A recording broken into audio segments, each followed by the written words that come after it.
حضرات سامعین، دوستوں، بزرگوں، ماں اور بہنوں، قرآن مقدس دوسرا پارہ، ایک ہی آیت مبارکہ اور اس کا ترجمہ آپ کے سامنے بیان ہوا۔ جیسا کہ آپ کو معلوم ہے کہ یہ تقریباً سارا ہی مہینہ شہادتوں کا مہینہ گزرا۔ سیدنا عثمان بن عفان کی شہادت 18 ذی الحجہ کو ہوئی۔ سیدنا عمر بن خطاب کی شہادت قاتلان حملہ 27 ذی الحجہ کو ہوا۔ یکم محرم کو ان کی شہادت ہوئی اور 10 محرم الحرام کو شہادت سیدنا حسین رضی اللہ تعالیٰ عنہ کی ہوئی۔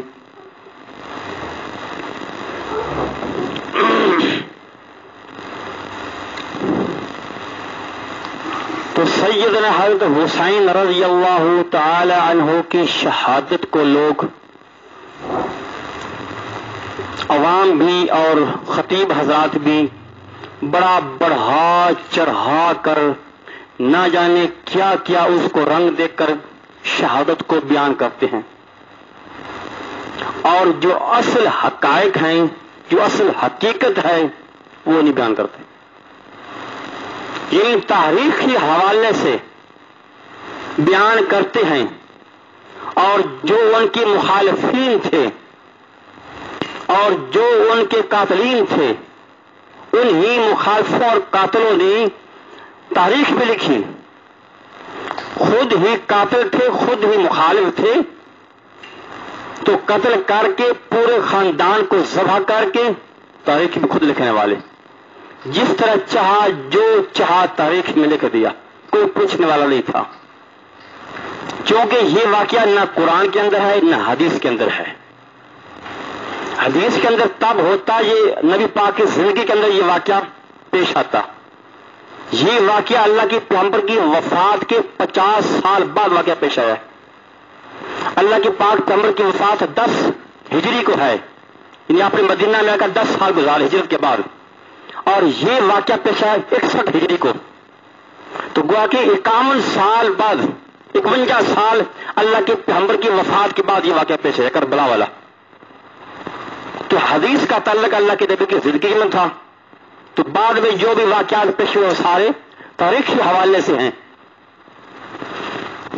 اور پھر مزے کی بات یہ ہے کہ تاریخ لکھنے والے بھی یہ لوگ خود تھے، قاتلان حسین، تاریخ لکھنے والے بھی خود۔ اور پھر جو تاریخ لکھی گئی، سب سے پہلی جو کتاب حسین کے حوالے سے یا ان کے قتل کے حوالے سے یا کربلا کے حوالے سے جو لکھی گئی، وہ بھی 100 سال کے بعد۔ لکھنے والا خود بندہ اس وقت موجود نہیں ہے، جس نے اپنی آنکھوں سے یہ منظر دیکھا ہوا ہو، یا کم از کم چلو ان کے زمانے کا بندہ ہوتا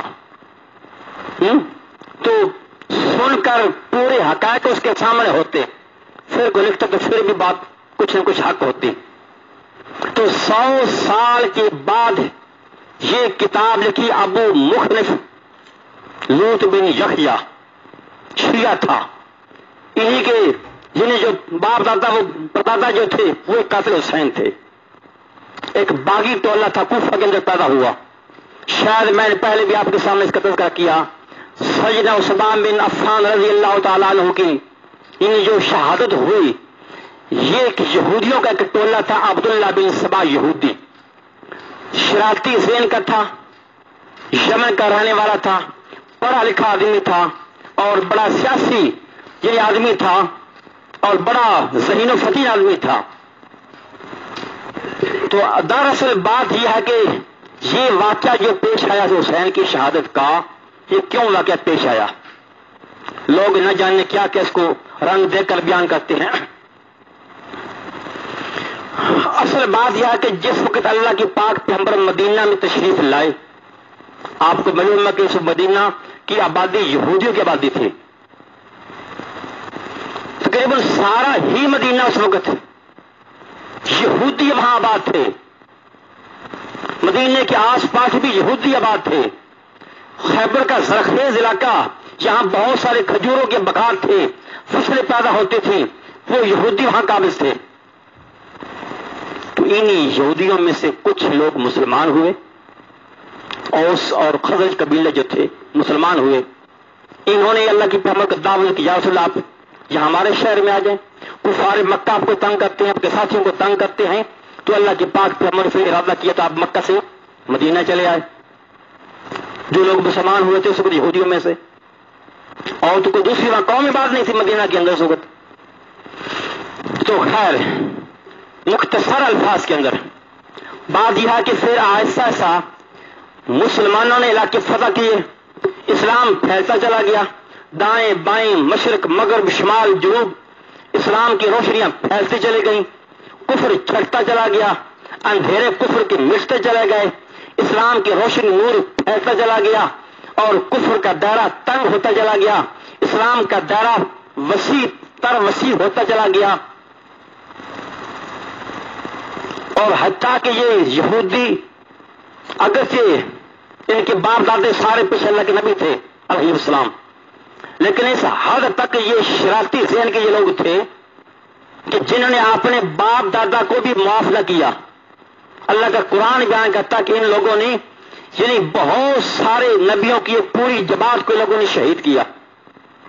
وَيَقْتُلُونَ النَّبِيِّينَ بِغَيْرِ الْحَقِّ، نہ حق طور پہ ان نبیوں کا کوئی قصور جرم نہیں ہوتا تھا، لیکن ان لوگوں نے اللہ کے نبیوں کو بھی شہید کیا. اور اللہ کہتے ہیں پھر ایک نبیوں کے پورے گروہ کی انہوں نے تکذیب کی، ان کو جھوٹا سمجھتے تھے. یہ وہی یہودی تھے جو کہ مدینہ میں آباد ہوئے. تو جب اسلام پھیلتا چلا گیا، یہ تھوڑی سی بنیاد میں اس لیے بیان کر رہا ہوں تاکہ آپ لوگوں کے ذہن میں آئے سمجھ آئے کہ یہ شیعہ، آج کے شیعہ یہ ہیں کیا جماعت، ان کا مذہب کیا ہے، ان کا مسلک کیا ہے، اور ان کا جماعت کس تعلق یعنی کس جماعت سے ان کا تعلق ہے. ہمارے مسلمان بڑے سادہ طلب مسلمان ہیں، بس لوگ ان کے شکل میں آ جاتے ہیں. وہ اہل بیت کا یعنی ان کو دھوکہ دے کر کہ ہمیں اہل بیت سے بڑی محبت ہے، اور میں سمجھتا ہوں کہ کوئی بھی اہل بیت کا منکر نہیں ہے. اہل بیت تو ہمارے دل و جان ہیں. یہ حسن و حسین، ان کا خاندان، فاطمہ الزہرا، کون ان کا انکار کرتا ہے، کون ان کی گستاخی کرتا ہے؟ جو ان کی گستاخی کرتا ہے وہ مطلب مسلمان نہیں ہوتا.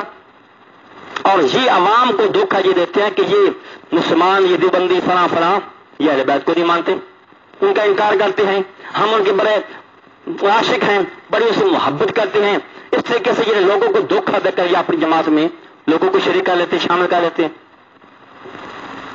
تو اسی میں یہ تھوڑی سی یہ بنیاد یہ بیان کر رہا ہوں تاکہ ہم لوگوں کو سمجھ آئے کہ اس گروہ کا تعلق کس جماعت کے ساتھ ہے اور یہ گروہ کہاں سے چلا ہے، ان کی عقائد اور نظریات کیا ہے. تو یہ گروہ یعنی وہ سبائی ٹولہ کہ جب اللہ کے پاک پیغمبر کے زمانے میں بہت سارے یعنی یہودیوں کو اللہ کے پیغمبر نے مدینہ سے نکال دیا، خیبر کا علاقہ اللہ کے پیغمبر کے زمانے میں وہ خالی ہو گیا. ان کی شرارتوں کی وجہ سے اللہ کے حکم سے ان کو مدینہ سے نکال دیا گیا، خیبر سے نکال دیا گیا. پھر حتیٰ کہ سید عمر بن خطاب کا زمانہ آیا اور ان کے زمانے میں سے تو بالکل جزیرۃ العرب یہودیوں سے پاک ہو گیا. کوئی یہودی مدینہ کے اندر، خیبر کے اندر، مدینہ کے آس پاس کوئی گاؤں ڈھال ڈیرے میں کوئی یہودی نہ رہنے دیا. یہ لوگ شرارتیں کرتے تھے، مسلمانوں کو آپس میں لڑاتے تھے اور خفیہ طور پہ کافروں سے مل کر، مکے والوں سے یہ مل کر یعنی اسلام کے خلاف لڑائیاں دلواتے تھے، جہاد کرواتے تھے. شرارت پیش ان کی ہوتی تھی. تو ان کی شرارتوں کی وجہ سے جو اللہ رب العزت نے ان کو جنہیں ان کے اوپر لاہور بھیجی، ان کے اوپر غضب نازل کیا، ان کو بندر و سور بنایا، وہی شرارتیں جا کر مدینہ کے اندر مسلمانوں کے ساتھ کرنے لگے. یار اس کی تھوڑی سی بات تیز کر دو، وہ بڑا بٹن ہے تھوڑا سا ایسے گھما دو، بجلی تھوڑی میں نے. تو سیدنا عمر بن خطاب کے زمانے کے اندر بالکل جزیرۃ العرب یہودیوں سے پاک ہو گیا. نہ مدینے میں رہنے دیا، نہ خیبر میں رہنے دیا، نہ کسی اور مقام میں رہنے دیا. اب اصل میں ان کو یہ یعنی وہ قرن تھی یہودیوں کو، اور یہ بات جنہیں کرتے تھے، جلتے تھے کہ ہمیں مدینہ سے نکالا گیا، ہمیں جزیرۃ العرب سے نکالا گیا، ہماری زمینیں وہ خالی کرائی گئیں، ہمارے مکان، کوٹھیاں، بلڈنگیں، ہمارے قلعے وہ خالی کرائے گئے. اب ظاہری طور پہ ان سے یعنی مسلمانوں سے انتقام لینے کا کوئی جذبہ نہیں تھا، طاقت قوت نہیں تھی. جبکہ صحابہ کرام کے دور میں، ابو بکر صدیق کے دور میں، عمر فاروق کے دور میں، عثمان غنی کے دور میں بہت سارے ملک فتح ہو چکے، مصر، شام، عراق، ایران، بے شمار علاقے فتح ہو چکے تھے۔ تو اب یہ یہودی سمٹ کر یعنی کسی ایک کونے میں جا کر لگے، بلکہ وہاں کا کوئی ٹھکانا نہیں تھا، کبھی کسی ملک میں، کبھی کسی ملک میں، کبھی کسی ملک میں جا کر یہ شرارتیں کرتے تھے، وہ ملک والے ان کو وہاں سے نکال دیتے، اگلے ملک گئے وہاں شرارتیں، وہ ان کو وہاں سے نکال دیتے تھے۔ اب انہوں نے خفیہ پروگرام بنایا کہ ہم ظاہری طور پہ مسلمانوں سے مقابلہ نہیں کر سکتے، ان سے جنگ نہیں کر سکتے، ان سے اپنا انتقام نہیں لے سکتے، ایک خفیہ چال ہے، اس چال کے ذریعے ہم مسلمانوں کو آپس میں لڑا سکتے ہیں، ان کے اندر ہم اختلافات ڈال سکتے ہیں، اور ان کے اندر ہم شکوک و شبہات ڈال سکتے ہیں، ہم ان کے مذہب کے اندر رکھنے ڈال سکتے ہیں، دراڑیں ڈال سکتے ہیں، ہم ان کے مذہب کو جن کے چورا چورا کر سکتے ہیں، اور مسلمانوں کو آپس کے اندر یعنی ان کے دلوں کو دور کر سکتے ہیں۔ وہ ایک ہی صورت ہے، یہ عبداللہ بن سبا یہودی یمن کا رہنے والا، اس نے یہ پلان بنائی، یہ سوچا کہ کسی طریقے سے میں مسلمانوں کے اندر شامل ہو جاؤں، مسلمانوں والا عقیدہ بنا لوں، مسلمانوں والا حلیہ بنا لوں، وضع قطع شکل و صورت مسلمانوں والی، داڑھی بھی رکھ لی مسلمانوں والی، لباس بھی مسلمانوں والا، سر کے بال بھی مسلمانوں والے، اور تاکہ مسلمانوں کے ساتھ مل کر نماز بھی پڑھتا تھا، جمعہ بھی پڑھتا تھا، جتنے مسلمانوں کے پروگرام ہیں، عیدین کی نماز، روزے وغیرہ جتنے بھی مسلمانوں کے پروگرام ہیں، یہ شخص یہ سارے کام کرتا تھا۔ اور اس نے مسلمانوں کو ور ہلا کر سب سے پہلے سید عثمان بن عفان کے خلاف اس نے کیا، اپنی جماعت بنائی، ان کے اوپر الزام لگائے کہ یہ عثمان یہ کر رہا ہے، یہ فلاں کر رہا ہے، یعنی جتنے قریشی بڑے بڑے وہ بزرگ تھے، اس نے ان سے عہدے چھین لیے، اور امیہ خاندان کو اس نے عہدے دے دیے، کیونکہ ان کا تعلق امیہ خاندان سے تھا، عثمان بن عفان کا، یعنی اس نے اپنے رشتہ داروں کو، اپنے خاندان، اپنے برادری کے لوگوں کو عہدے دے دیے، بڑے بڑے عہدوں پہ دیکھو، فلاں گورنر، فلاں گورنر، فلاں گورنر، فلاں وزیر اعظم، فلاں فلاں جناب، جتنے افسر ہیں وہ سارے امیہ خاندان سے تعلق رکھنے والے ہیں، اور اس نے جو قریشی خاندان سے تعلق رکھنے والے تھے ان کو سب کو فارغ کر دیا۔ اور کبھی یہ الزام لگایا کہ یہ شخص جو ہے اپنے رشتہ داروں کو بیت المال سے، قومی خزانے سے ان کا تعاون کرتا ہے، وہ تکے اعتراضات جن کا کوئی ایک بھی ثبوت نہیں تھا، اور بھی بہت سارے ان کے اوپر الزام لگائے، مختصر لفظوں میں یعنی یہ الزام لگا کر اس کی ایک جماعت بن گئی، کچھ اس کی اپنی یہودی مذہب میں سے کچھ لوگ، کچھ سادہ لوگ، کچھ منافع لوگ تھے، وہ اس کے ساتھ شامل ہو گئے، شام میں اس نے کچھ جماعت بنائی، مصر میں، اور حتیٰ کہ کوفہ کے اندر اس نے اپنا مرکز بنا لیا، ہر ایک کے ساتھ اس کا رابطے رہتے تھے۔ تو بلا کر کیا ہوا، 18 ذوالحجہ کو اس کی بہت بڑی جماعت بن گئی، اور اس نے مدینہ میں داخل ہو کر سید عثمان بن عفان کو شہید کیا کسی جماعت نے۔ اور سید علی المرتضیٰ کو یہ لوگ کہتے تھے کہ یہ جن کے مشکل کشا ہیں، اہل بیت کا یہ دم اس وقت بھرتے تھے کہ ہمیں اہل بیت سے بڑی محبت ہے، ہمیں سید علی المرتضیٰ کے خاندان سے بڑا گہرا تعلق ہے، ہمیں ان سے بڑی محبت ہے، اور کہتے تھے جو علی کو نہیں مانتا وہ کافر ہے، جو علی کو امام نہیں مانتا وہ کافر ہے، جو علی کو اللہ کا بڑا ولی نہیں مانتا وہ کافر ہے، کبھی کوئی فتوے کبھی کوئی فتوے، اس طرح کے اس لیے وہ عقائد بھی اکھاڑ لیے، اور سب سے پہلے سیدنا بن عفان عثمان بن عفان کو شہید کیا۔ اب اس کے بعد یعنی لوگوں کو تلوار کی زور پہ مجبور کیا کہ اب ہمارا امام یعنی ہمارا بادشاہ علی المرتضیٰ ہونا چاہیے، زبردستی لوگوں کو ان کے حق میں جنہیں ووٹنگ دلوائی، سید علی المرتضیٰ خلیفہ منتخب ہو گئے، اور خود سید علی المرتضیٰ فرماتے ہیں کہ میں ساری زندگی ان سے نالاں رہا، ان سے میں تنگ ہی رہا، اور پھر سید علی المرتضیٰ کو شہید کرنے والے بھی یہی جماعت تھی، بظاہر ان کی محبت کے دم بھرتے تھے، اور اندر سے انتقام لینے کے لیے ہر وقت تیار رہتے تھے۔ تو صبح جامع مسجد کوفہ کی یعنی کہ قریب تہجد کے وقت یا نماز کے وقت عبد الرحمن بن ملجم نے خنجر مار کر ان کو بھی شہید کیا. پھر ان کی شہادت کے بعد اب دوسرا ان کا نشانہ ان کے بیٹے حسن تھے، ان کو خلافت ملی، 6 مہینے وہ خلیفہ رہے، وہ بادشاہ رہے. تو ان کے ساتھ مل کر رویہ وہی تھا، دھوکہ اور دھوکہ بازی کرنا، فراڈ کرنا، چکر دینا، الزام لگانا، برا بھلا کہنا، اندرونی کھاتے، ظاہری طور پہ عوام کے سامنے بڑی محبت کے دم بھرنا. تو بلا کر 6 مہینے کے بعد ان لوگوں نے ان کو بھی دودھ میں زہر ملا کر ان کو بھی شہید کیا.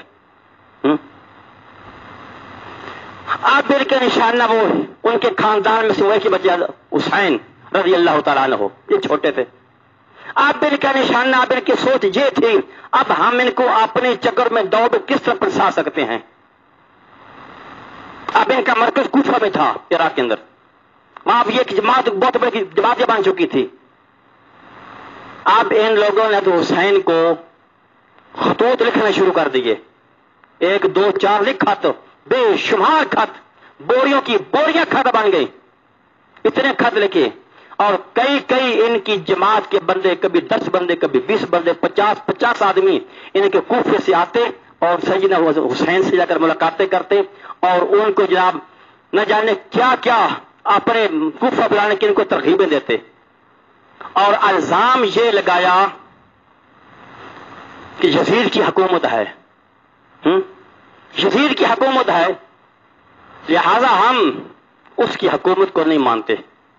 یعنی جتنے الزام لگائے سارے بے تک کے الزام جن کا کوئی ثبوت نہیں ہے.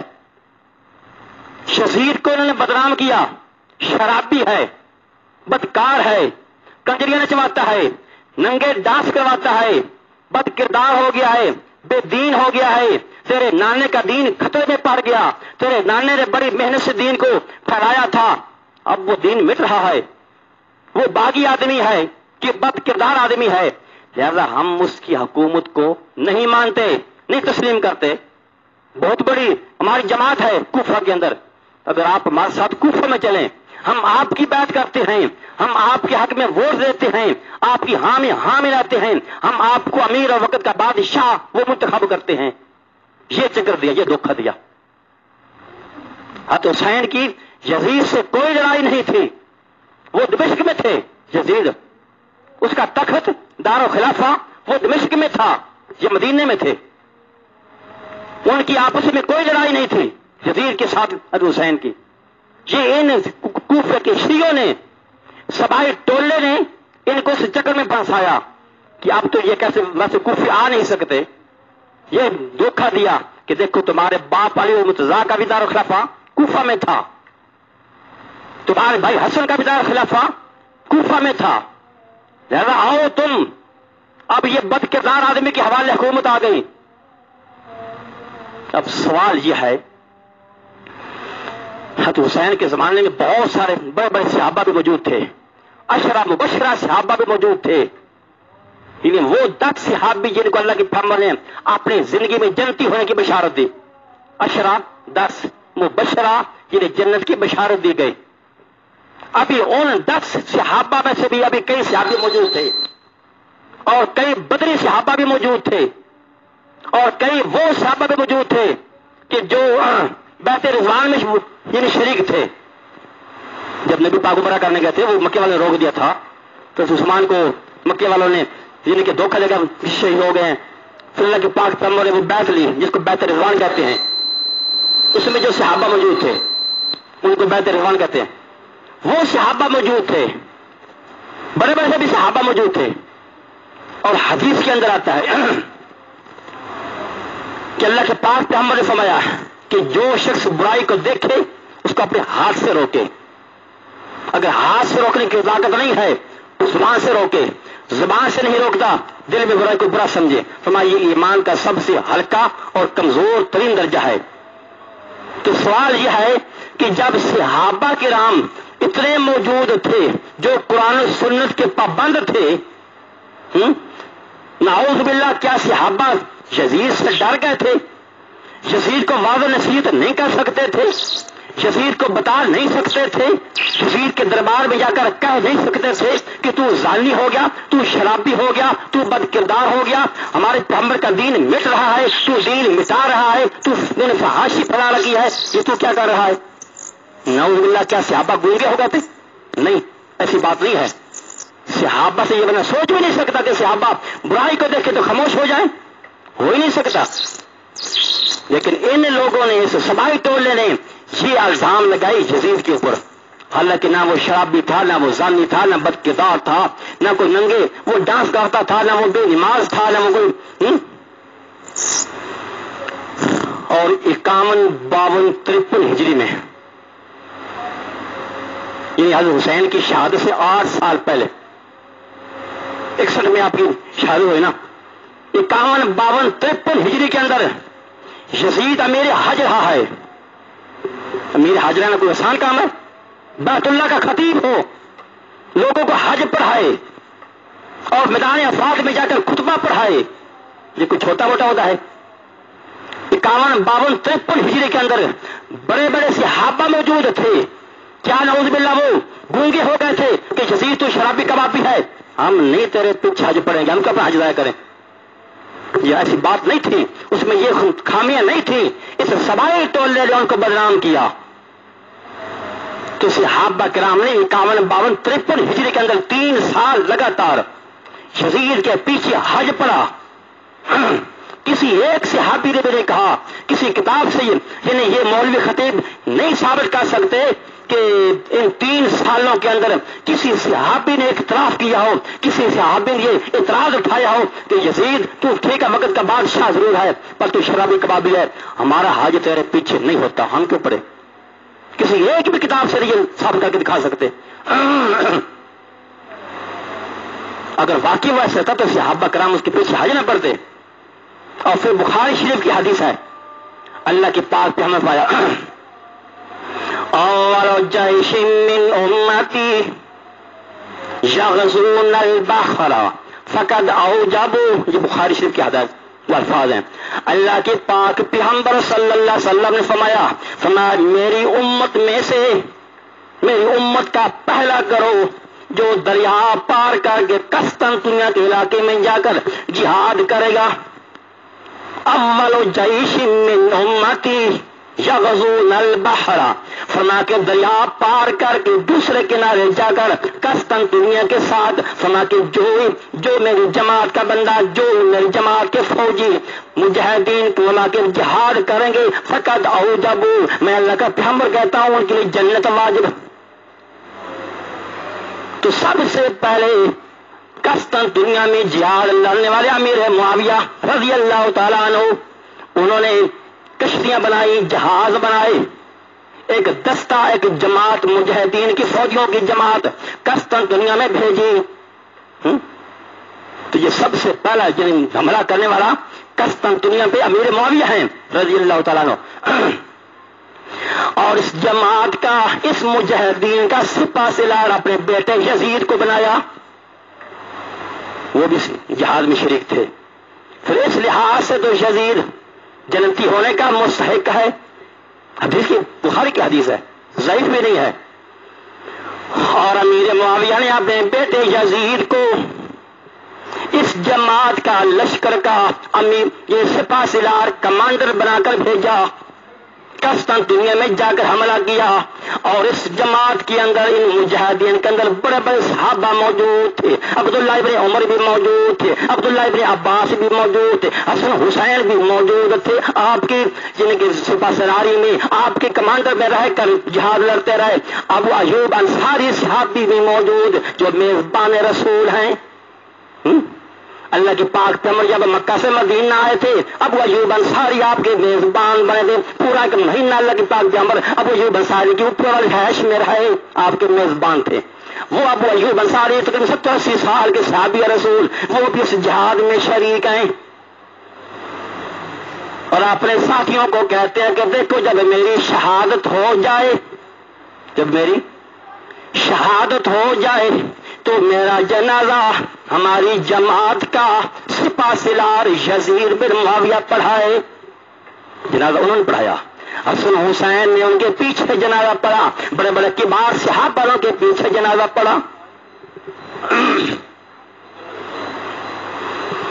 بہرحال تو ان لوگوں نے بے شمار خطوط لکھے، اتنے خط لکھے کہ حسین جو تھے وہ سوچنے پہ مجبور ہو گئے۔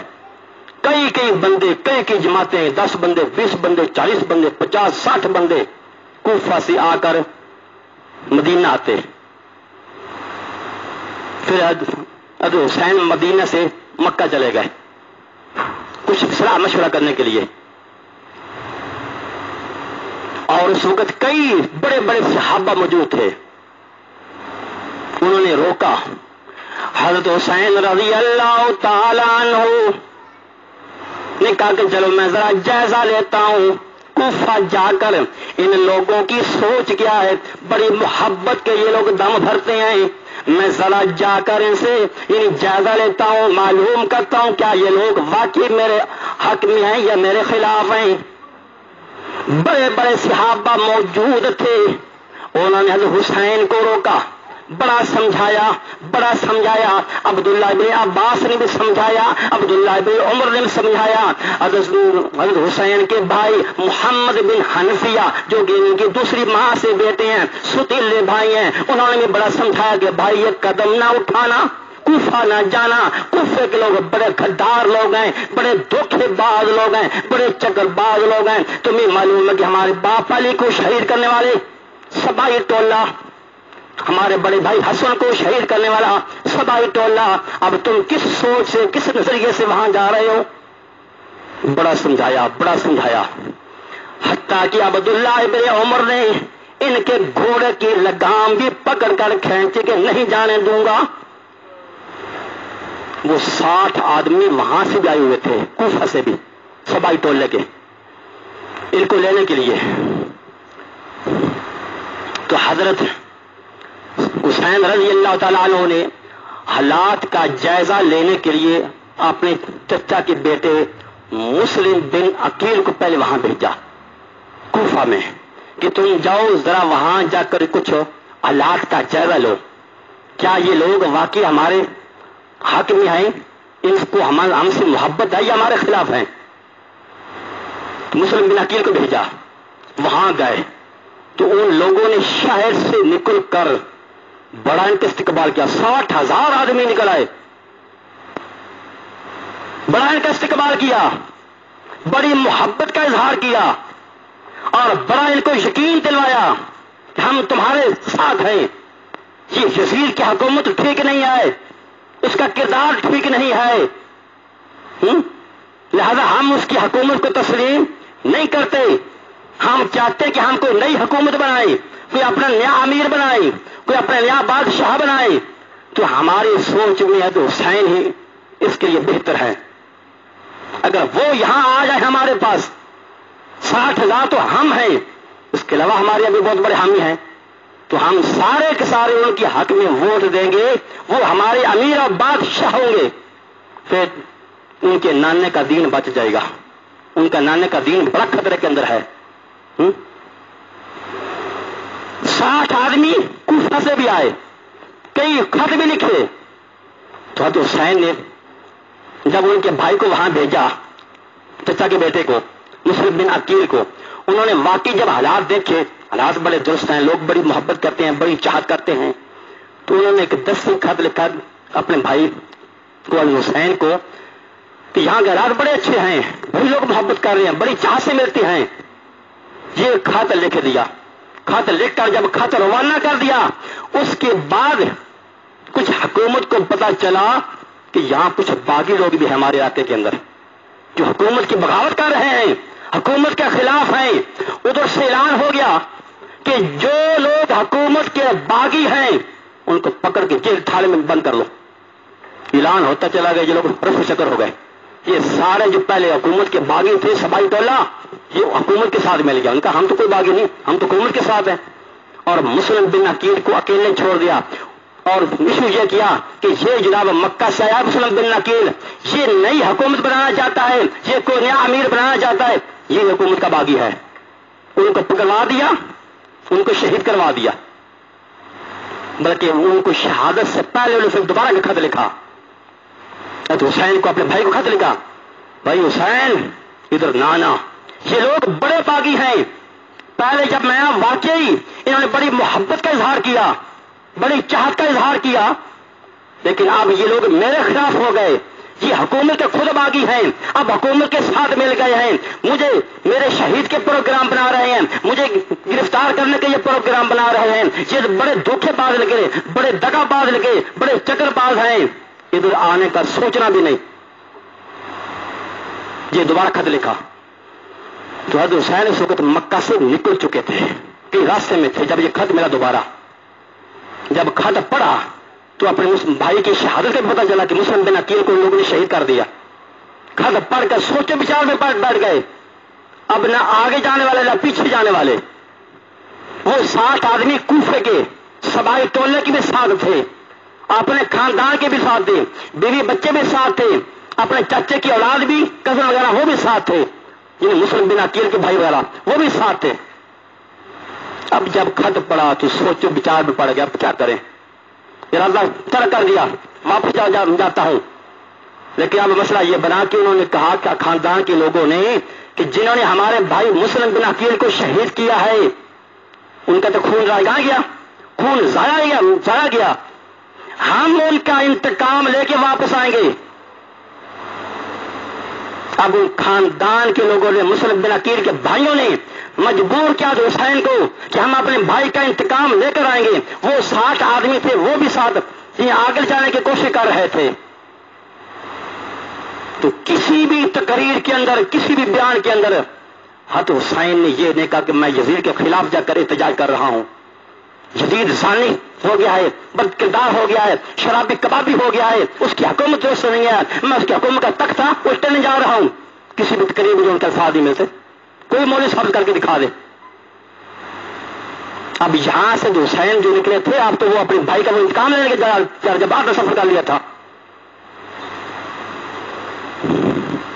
بہرحال اسی سوچو بچار میں کوفہ کے قریب جا رہے ہیں. اور پھر یہ لوگ جو بیان کرتے ہیں کہ اتنے دن پانی بند رہا, معصوم بچے وہ بلکتے رہ گئے, پیاسے رہ گئے, ہاں پانی نہ ملا تو حسین پانی لینے گئے, ان ظالموں نے تیر مارا, وہ معصوم بچے کے حلق میں تیر لگا, ان کا خون حسین نے اپنے تلیوں پہ وہ لیا, اوپر ڈالا, کہا ربا دیکھ ان ظالموں نے معصوم بچے کو بھی نہیں معاف کیا. یہ ساری جھوٹے روایتیں ہیں, کوئی اس کا تعلق نہیں ہے حقائق کے ساتھ. پھر کہیں بیان کرتا ہے کہ حسین نے اپنی بیٹی کا رشتہ اپنے یعنی چچا زاد بھائی کے ساتھ وہاں رشتہ کیا, شادی کی, مہندی لگائی, اور مہندی کے لیے پانی مل گیا تو پینے کے لیے پانی کو نہ ملا. یہ ساری جھوٹی روایتیں ہیں, کوئی اس کا تعلق کس حقائق کے ساتھ نہیں ہے. اتنے دن پانی بند رہا, کوئی پانی بند نہیں رہا تھا کوفہ کے اندر. اور پھر جو یزید تھے, یہ پتہ ان کا رشتہ اللہ کے نبی کے ساتھ کیا تھا.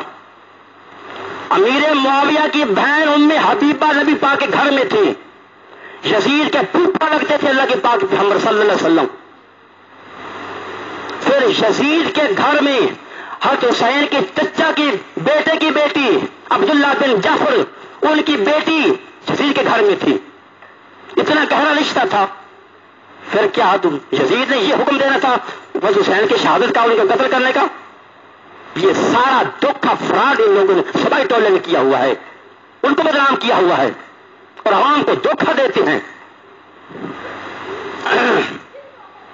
بہرحال یہ قافلہ نکلا 10 ذوالحجہ کو مکہ سے نکلا, اور 10 محرم کو کوفہ کے یعنی مدار کربلا میں پہنچا. قافلہ پورا مہینہ لگا ان کا سفر کے اوپر.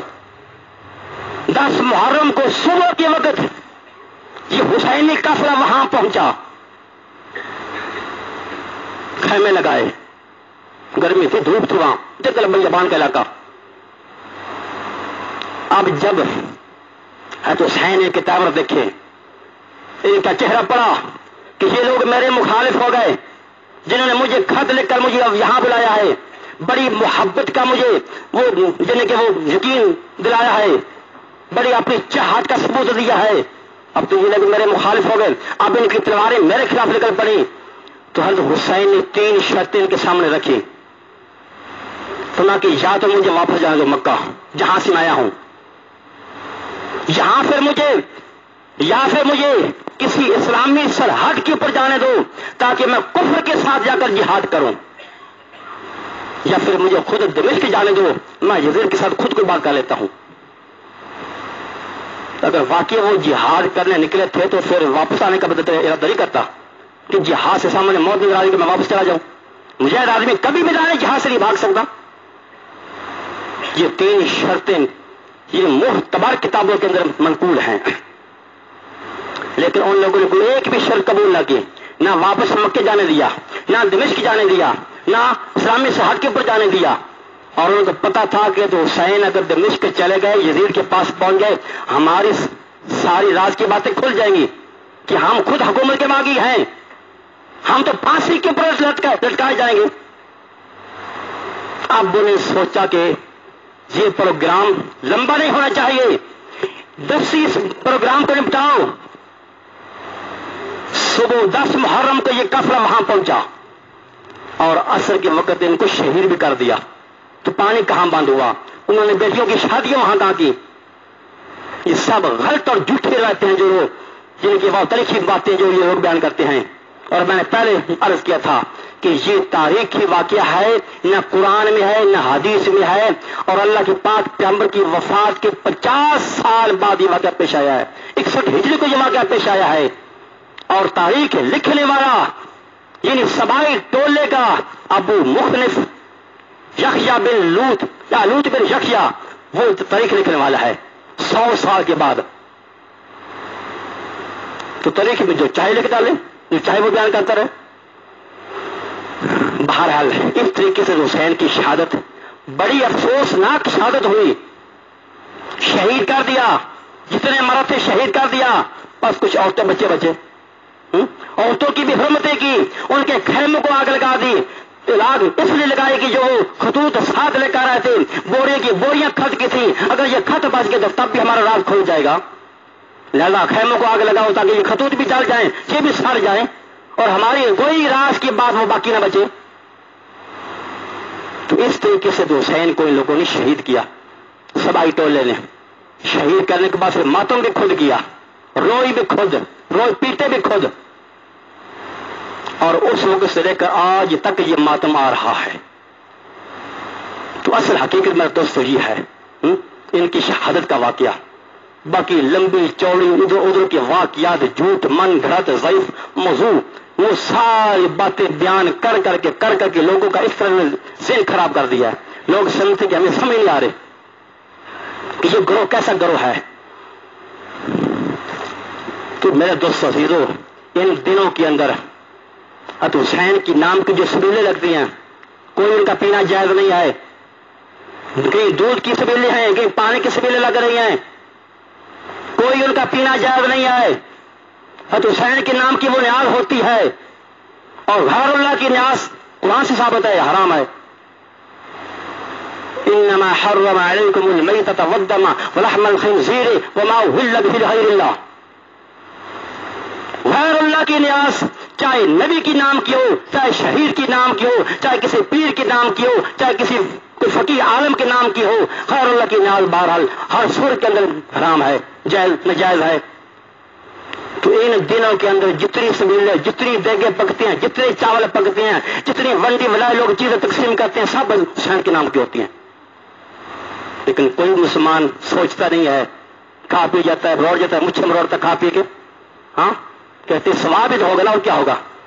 ثواب کہاں ہوگا؟ وہ رب کے دشمنوں کے، صحابہ کے دشمنوں کے ساتھ ہاتھ میں ہاتھ دے کر جا کر تم بیٹھتے ہو جا کر چاول کھانے کے لیے، جو صحابہ کے دشمن ہیں. بہرحال قتل جائز نہیں ہے، کالے کپڑے ڈالنا کوئی سنت نہیں ہے. اللہ کے پیغمبر کے زمانے میں کتنی شہادتیں ہوئی.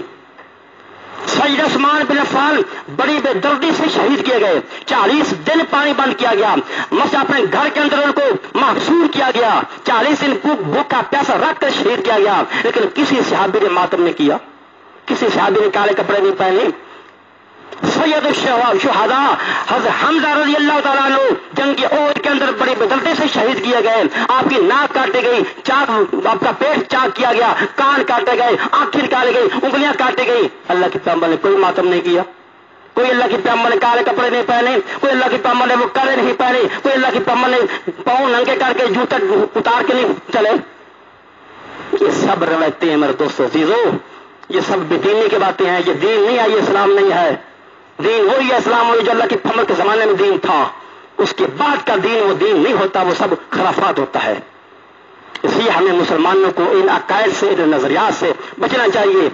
کئی لوگ آتے نا, اگر ایک اور ہمارے گھر میں آئے مسئلہ پوچھنے کے لیے کہ یہ جو تعزیے کے نام پہ جو لوگ کھیرے پکاتے ہیں, کوئی اپنی منت مانگی ہو, کوئی خواہش ہو کہ میرا فلاں مسئلہ حل ہو جائے, میرا بیٹا باہر چلا جائے, میرے بیٹے کی فلانی جگہ شادی ہو جائے, فلاں مسئلہ حل ہو جائے, میرے بیٹے کا کاروبار ٹھیک ہو جائے, میرے کھانے کا کاروبار ٹھیک ہو جائے, تو تعزیے کے نام پہ کھیر پکا کر تقسیم کرنا یہ کیسی ہے؟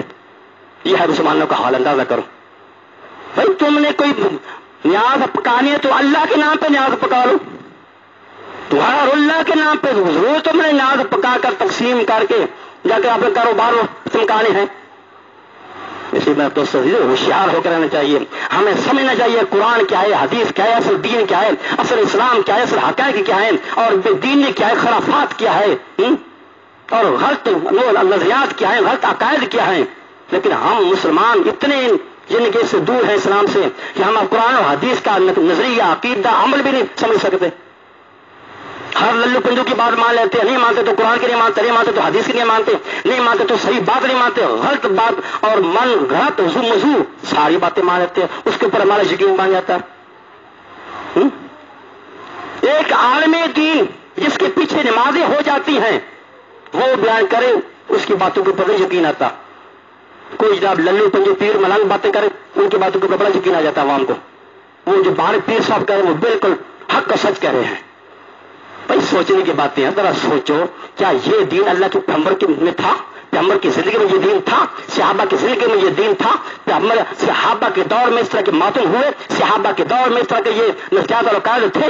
نہیں تھے.